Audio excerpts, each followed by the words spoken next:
everybody. Welcome to Awesome Sunday Show. My name's Connor. I'm Pat. Today's a very special episode. We just finished watching Ant-Man with Paul Rudd, Michael Douglas, and Pat, what did you think of it? First of all, it's special because we have Cassidy Dalton here with us. Oh, yeah, that's right. And we're not going to introduce him. He's also going to be providing us thoughts, too. Come on, well, how dare you? Okay, well, this is the thing. I had something special planned, Pat. After you're going to done talking, I was going to then introduce Cass and say, but by the way, we do have a special guest I would like to say something. But it's okay. I know it's fine because you love Cass that much. I do. So you're just looking out for him. I do. He's my Cass bear. So I guess we might as well introduce Cass. Cass, here you go. Hello, everybody. I'm happy to be here. Get my thoughts on Ant-Man and some other awesome things.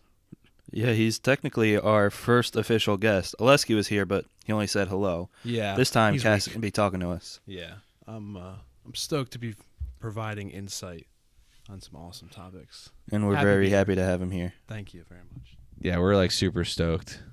So before Pat rudely interrupted the whole segment. Listen, Cass is more important than start of the segment, okay? All right. Pat, what did you think? I liked Ant-Man. Was it the strongest movie ever made? No. Did it follow a lot of typical tropes? Yes, but it was still a really enjoyable movie. And you mentioned it before we leave in the theater. It's a movie that you can just shut your brain off and watch and enjoy. Yeah, as I felt. Yeah, exactly it. It's like it didn't change my life, and I'm kind of glad it didn't. Just I was sitting there. I was like, I'm entertained. Acting was all right. Some moments were cheesy. Yeah, that's fine. But that's typical like comic book movie. Yeah, always cheesy. I enjoyed it very much. Some really cool Easter eggs in it. I thought that they had some really nice, tie-ins to other movies, maybe allusions to or foreshadowing towards the future stuff. Pretty much as Connor said, didn't really blow me away, but I mean the effects were there. It was very I think that the effects, specifically when he was shrunken down, were really great. Yeah, it was very visually stunning as well. Yeah, definitely. And I love Paul Rudd, so I was glad to see him. Yeah, I mean, Paul Rudd killed it. He always had just great humor and great edge to the dialogue and the script. I mean, everyone else was good. Michael Douglas was very convincing. I thought it was very nice. Fresh face to see in the Marvel world, which was cool. I mean, Falcon was sick. Yeah, his new suit is awesome. Not expecting that. I wasn't expecting him either, but his new gear is awesome. Yeah, new suit was fantastic. It's a really good connection there. Yeah, really, really cool. Yeah, I liked it. I thought it was good. Yeah, I like how you bring up Michael Douglas being in it. It's cool starting to see like some veteran actors more show up in the Marvel, especially a distinguished one like that. Yeah, I mean, like it was cool. Like you saw Robert Redford in Captain America: Winter Soldier. Trying to think, there's. I mean, Jeff. I mean, I guess it really started off with Jeff Bridges was in Iron Man. So ever since the beginning, you do see some established people in these movies. Excited to be in them. Yeah. I mean, Michael Douglas didn't like phone it in or anything. He was really good, and it's good to see him. Not just showing up, blowing it off, or anything like that. The whole cast was solid. One funny thing, Paul Rudd was on Conan the other night, and aside from doing his typical Mac and Me clip fake out, he said he tried to Basic Instinct Michael Douglas on set. Yeah, and Michael Douglas was like, "What the fuck you doing?" Or what he said? He goes, "What are you, a pervert?" Yeah, yeah, it's funny, but Paul Rudd, I think, played the role well. He's a very capable actor, more than just in terms of just comedy. And this showed he can do more than just make people crack up. Yeah, it was it's just you could see you can see on screen, just you can tell they had a lot of fun doing it. Yeah, it was a fun movie. It was, which is good. And definitely the ending was really cool. How they tied in, a little Spider-Man Easter egg at the end. Yeah, I got very excited about cool that. With that.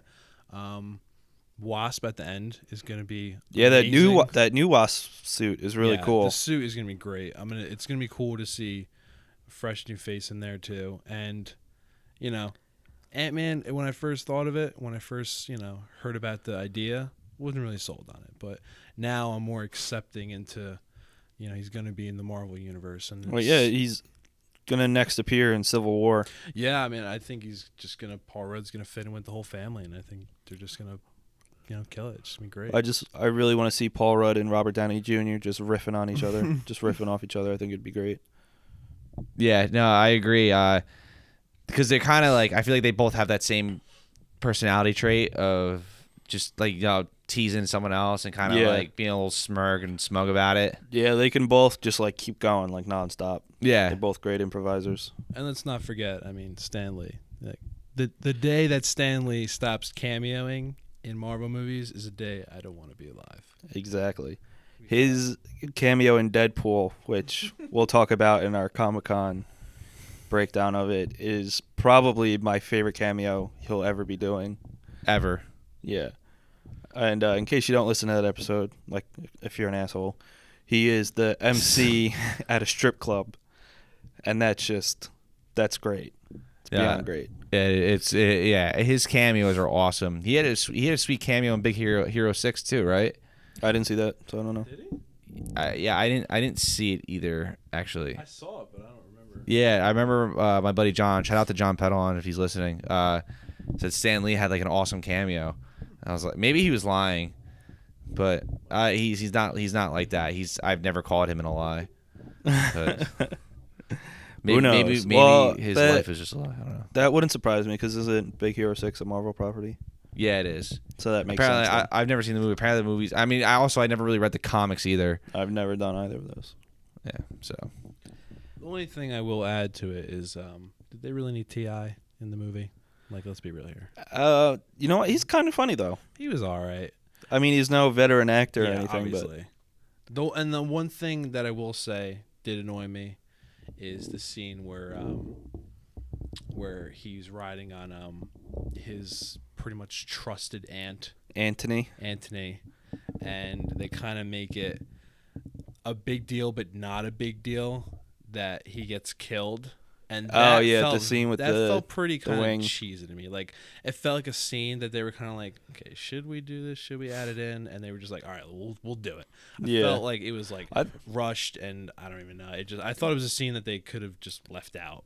I kind of felt like it was just another thing to like show off the visuals. Yeah, it was and not. And that line afterwards was so cheesy. That part was not necessary at all. Yeah. But visually, it was all right. Yeah, I mean, like Pat said, everything shrunken down was like very, very cool. Yeah, definitely. Super visual, very just awesome.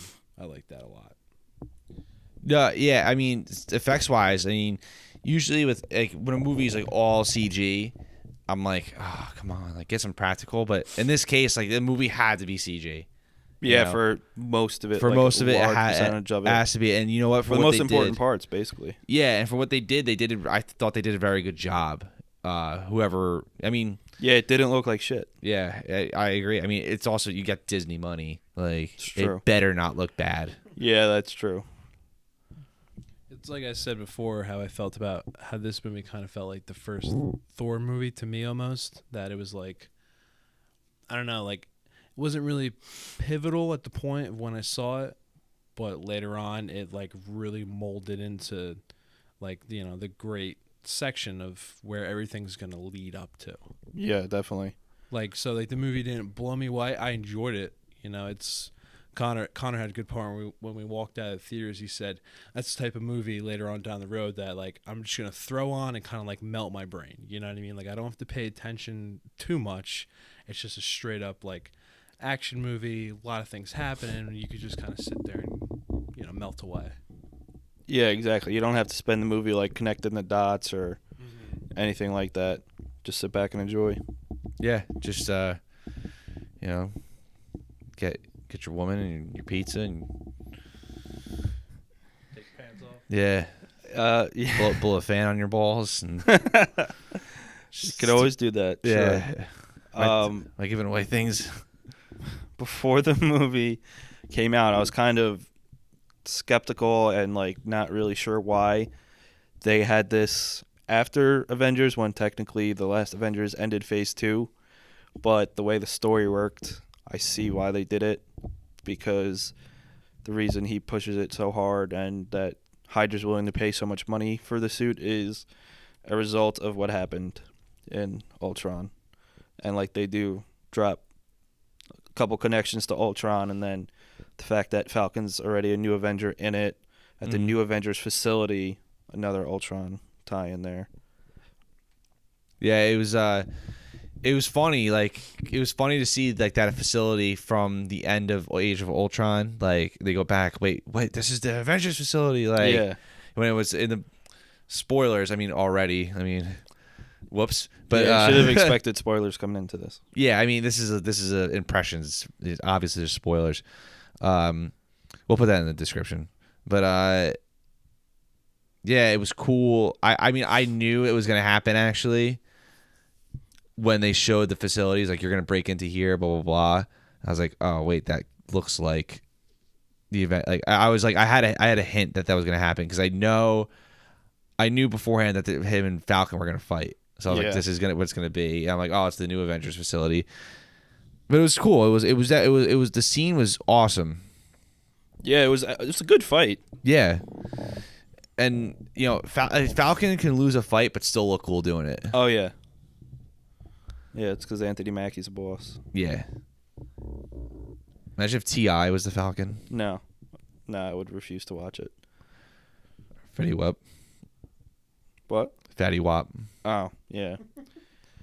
Yeah, I mean, the role he had was more than enough for him. Yeah. That way. It was just like, I guess, whatever. He didn't do anything for the movie. He didn't take anything away, though. No. Well, yeah, I mean, at least he didn't take anything away from it. That's fine. I liked Michael Pena in it. You know, I know some people are divisive about him, but I thought he was pretty good for the role that he was given. You know what? I don't think he's a bad actor. I mean, I thought he was really good in Fury. Yeah. You know, I mean, every actor was good in that movie, though. Yeah, that's true.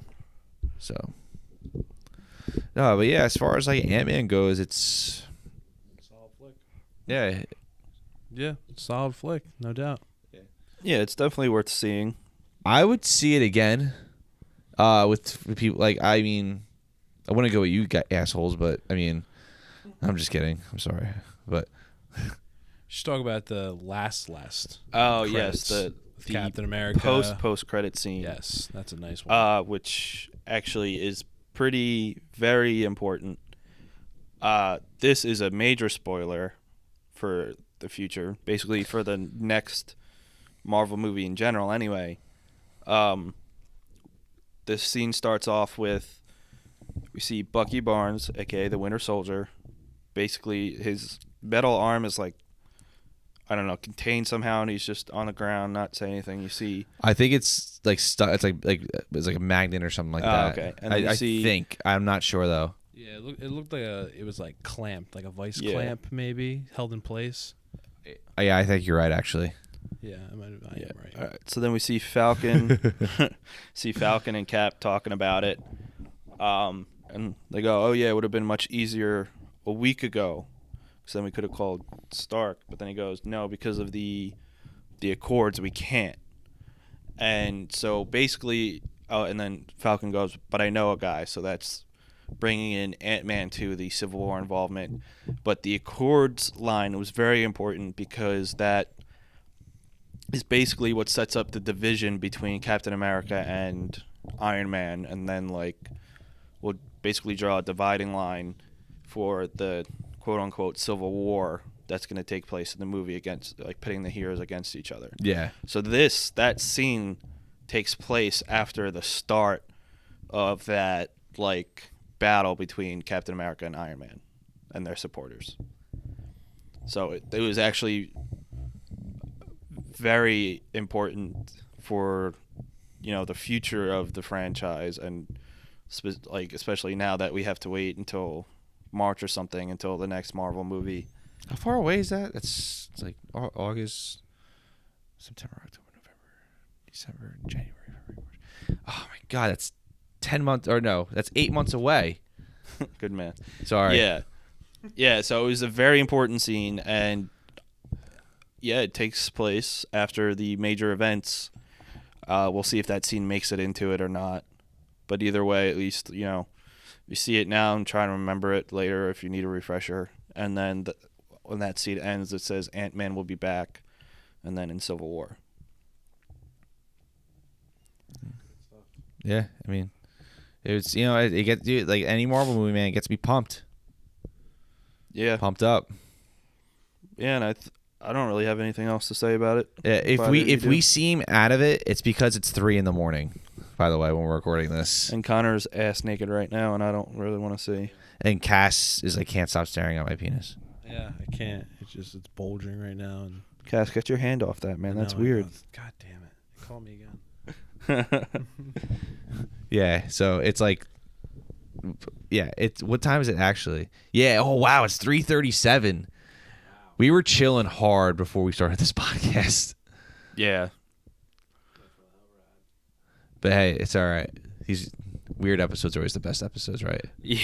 Yeah. At least this one's a short one. But I also got to give a shout out. Who was the actor's name that played Yellow Jacket? It's Evangeline Lilly, I think. Yeah, that guy. I want. Oh. Sorry, I got that confused. I forget his name. Corey something, I think. He played Pete in season 1 of House of Cards. Yeah, I don't remember his name, but yeah, he was good. yeah. I like that's him. one thing I wanted to mention. Is like he kind of he was a normal stock. You know what? It's so weird.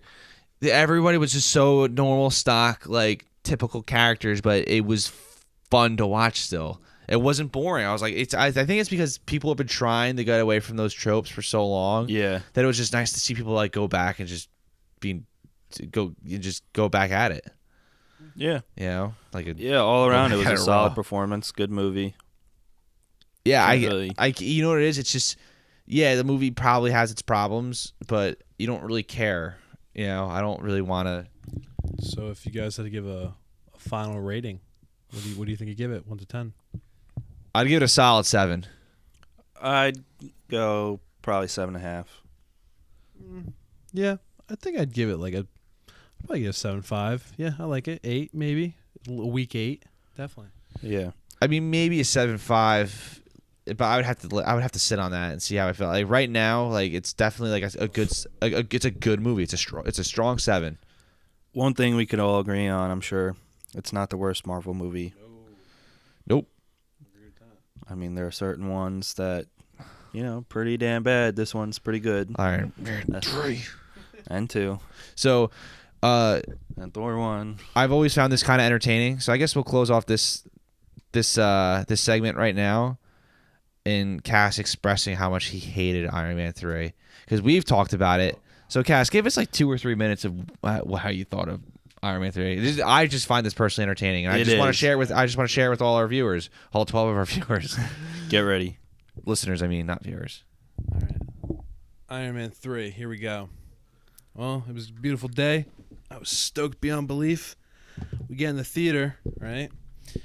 About halfway through the movie, I am ecstatic.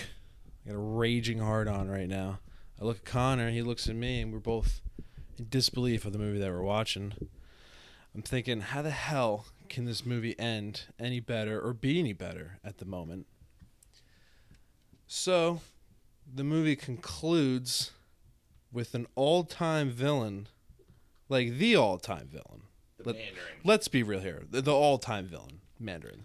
Now, this dude is designed to basically cripple Iron Man to a point where he's going to give up with life. And what do they make the Mandarin? What do they make him? A puppet, a joke, a piece of shit. And I couldn't have walked out with more rage in that goddamn stupid movie. How they had to end that stupid franchise and make the Mandarin some type of fucking stupid flame. Like, no. Mandarin's got his rings and he's gonna fuck Iron Man's day up. And they couldn't do it right. And honestly, it was that moment where I thought, damn, they gotta reboot it. That's the only way they're gonna fix it. Gotta reboot it. Like it's kind of how I feel about all the shitty Spider-Man supervillains. Like they're not doing it justice that it deserves. Fucking sucks. I'm so pissed off. I'm still pissed off. I haven't watched it since the theaters, and maybe I'm being biased about it, but one and done for me. You know what I mean? I haven't watched it since the theaters either, so I know how that feels. Yeah, one and done. I can't do it. I mean, the Mandarin was just, an all-time villain. He was supposed to. I mean, and like I remember we were talking about this the other night. Pat said that even if the Mandarin was like kind of like a coy or like a hoax behind everything, and then he was like, "Oh fuck you, I am all powerful," and then like started fucking his day up, I would have been cool with that. You know what I mean? Mm-hmm. But they had to make him this piece of shit, kind of like crippling. It was terrible. Yeah, it was terrible. Pretty pathetic, very disappointing. One thing that I mentioned the other night, I mean, not that it makes it any better, is there's a Marvel one-shot. It's basically like a 10-minute film or whatever, and it shows at the prison Justin Hammer, who was provided Whiplash with all the tech and shit in Iron Man 2, show him locked up in there, and then they show Trevor, a.k.a. the fake Mandarin, and then this guy comes to interview the Mandarin. They go into a separate room, starts talking to him, then the guy locks the door, shuts the cameras off, whips out a baton, and then when he whips out the baton, you see the 10 rings tattoo on his wrist. The real 10 rings, if you see in the comics. It's pretty cool. And then so it ends with him whipping out the baton saying, "The Mandarin sends his regards." All they had to do was make that end the first half of the movie and then have the real Mandarin get his ass in there, and it would have been much better. Yeah, I mean, yeah, I just wanted Cassidy portray our final thoughts on Iron Man 3 before we never talk about it again. That's fair. I'm okay with that. So, anything else? Any final words to say? Anybody about Ant-Man? I think we pretty much covered what we thought. I think it's worth seeing. I would definitely see it. Definitely worth seeing. Check it out. It was good. I mean, Marvel, he usually hits a nail on the head. See it. Yeah, and I'm looking forward to seeing Paul Rudd included in Civil War, and maybe Michael Douglas and Evangeline Lilly as the Wasp. Who knows? Yeah. I mean, she's a babe. And she did a great job. Everyone, that's the thing. Everyone did a really good job. I think that's why I bought into all the cliches and the hokiness. There was no bad performance. Yeah, and I guess that's all you really need. So it was just good performances all around. That's all. That's what I love to say. Cheers, guys. That was great, guys. Good job, cast. Yeah. So I guess, Cass, thanks for any final words for the listeners out there, real fast. Yeah, I mean, I don't know. I love you. Thank you. I came in here to be back on again. And thank you guys very much. Cass will definitely be on again. Don't you worry. And let's never do a podcast at 3 a.m. ever again. Yeah, I could agree with that. I'm sure if anybody listens to it, they'll agree with it too. Like, what the hell are they talking about? Yeah, let's go play some Super Smash Bros. And go to bed. All right, I'm down. Peace. All right, later, guys.